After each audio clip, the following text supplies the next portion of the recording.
Hello, I'm Tibor, a Dutch student studying at Peking University here in China. I have lived in 6 different countries. My best friends come from all over the world. We grew up together, learned from each other, and can agree on almost anything, despite our different backgrounds. One of them is from China. Through our conversations, debates, and sometimes disagreements, my perspective slowly changed. We had many long talks over the summer on the phone, where I sat on my balcony late at night for hours. I would say things like, yeah, but China this or that, based on what I had heard or just assumed. In those moments, he would respond, sometimes with a little frustration, and explain what life was really like in China. It made me aware that many of my opinions about other countries often came from distance, not real life.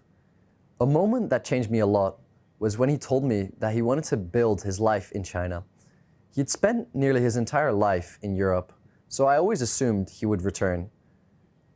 But hearing him say with certainty that his future was here made China feel real to me for the first time. Not a headline, not a stereotype, but a place where someone I trusted chose it as his home.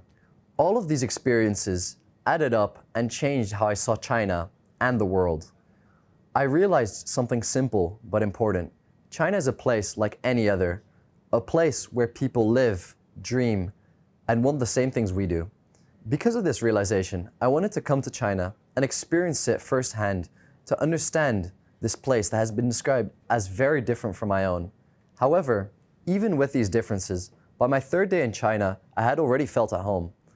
I grew to appreciate the local customs and ways of life, just like I had in each time I moved to a different country.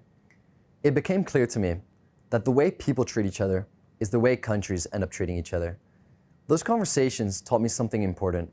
To work towards a peaceful world, we need to start by simply trying to understand each other. To listen with an open mind is to respect, just like I had learned from those conversations with my friend. And to respect is to create the necessary platforms for dialogue and progress. People form opinions from their experiences, and because of those opinions, they can disagree with one another. What mattered wasn't that we disagreed, it was that we trusted each other enough to keep talking. Mutual understanding is essential for peace and cooperation, and it always begins with the way people choose to listen to each other. When we interact with someone from a different background, by genuinely asking a question or listening without judging, we create a small connection. These connections matter more than we think. They reduce fear, the fear of the unknown. They shrink distance between people and remind us that conflict usually happens with a simple misunderstanding. If more people had the chance to build the connection like my friend and I did, many walls would never have been built in the first place. Mutual understanding isn't just a nice idea, it's a fundamental tool for world peace. It is the first step toward cooperation and usually the hardest one. Countries disagree just like ordinary people do. This is because countries are run by people. However, countries also rely on international systems, tools that facilitate understanding, help them find common ground, and allow them to work together. They might still disagree on little things, but they can overlook them for their greater good. We see this in global science, where experts from all around the world share knowledge to solve problems no country can alone, whether in medicine or space exploration. Student exchanges, like the one that brought me here, are also a form of cooperation. We learn from each other long before our countries do. Even in families, disagreements happen, but they never erase the bigger bonds.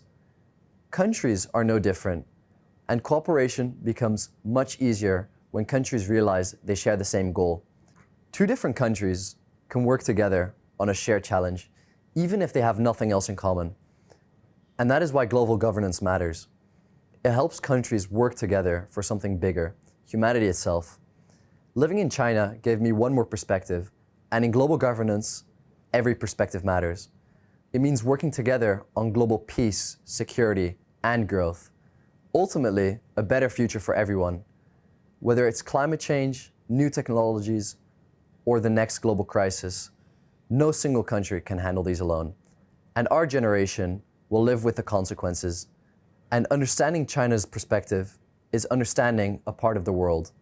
And the next chapter is up to us. We, the new generation, are raised in a different world from those before us. We have been raised in an age of globalization and technology, where sharing cultures has been easier than ever. With mutual understanding, we may be able to overlook our differences and collaborate toward what we all want, a prosperous global civilization. Because no matter where we come from, all of us want stability, safety, and opportunity. This is and will always be difficult to have, but it is what we need to thrive.